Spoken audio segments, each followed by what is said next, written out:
நாமம் போட்டா நல்லா நடிப்பேன்னு சொன்னடா. நான் தலை வந்துகிட்டு பெரிய இடம் ரீசெண்டா நடந்துக்க. இவரு ரொம்ப டீசெண்டா இருக்கிற. காவா ஓரத்துல கஞ்சா அடிக்கிற மாதிரியா இருக்கிற.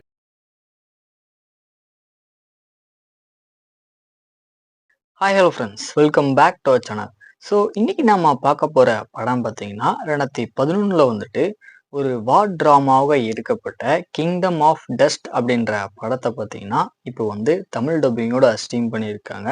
இந்த படத்தோட ரிவ்யூ பற்றி தான் இந்த வீடியோவில் பார்க்க போகிறோம். சரி, படத்தோட கதை அப்படின்னு பார்க்கும்போது ஆடம் அப்படின்ற நியூயார்க்கை சேர்ந்த நபர் பார்த்தீங்கன்னா ஒரு கன்ஸ்ட்ரக்ஷன் சைட்ல வந்துட்டு ஒர்க் பண்ணிக்கிட்டு இருப்பாரு. அப்ப ஈராக்கை சேர்ந்த ஒரு தீவிரவாத அமைப்பு பார்த்தீங்கன்னா இவரை வந்துட்டு கடத்தி கொண்டு போயிட்டு பிணை கைதியா மாத்திடுறாங்க. ஸோ இதுக்கப்புறம் வந்துட்டு ஒரு ஹாஸ்டேஜா இருக்கிற ஆடமுடைய லைஃப்ல நடக்கிற சம்பவங்கள்லாம் என்ன, கடைசியா என்னாச்சு அப்படின்றது தான் இந்த படத்தோட கதையா கொண்டு போயிருப்பாங்க.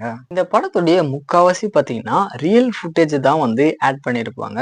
ஸோ படம் ஃபுல்லாமே பார்த்தீங்கன்னா ஒரு டாக்குமெண்ட்ரி தான் பார்த்துட்டு இருக்கோம் அப்படின்ற ஃபீல் வந்துட்டு உங்களுக்கு கிரியேட் ஆகும். தென் ஆக்டிங் வைஸ் அப்படின்னு பார்க்கும்போது சரி, படத்தை நடிச்சு எல்லாருமே பார்த்தீங்கன்னா ஒரு ஆவரேஜான பர்ஃபார்மன்ஸ் தான் கொடுத்துருப்பாங்க. படத்தோட ஸ்க்ரீன் பிளேவும் சரி, கேரக்டருடைய பேக் ஸ்டோரியுமே பார்த்தீங்கன்னா அந்த அளவுக்கு சொல்லியிருக்க மாட்டாங்க.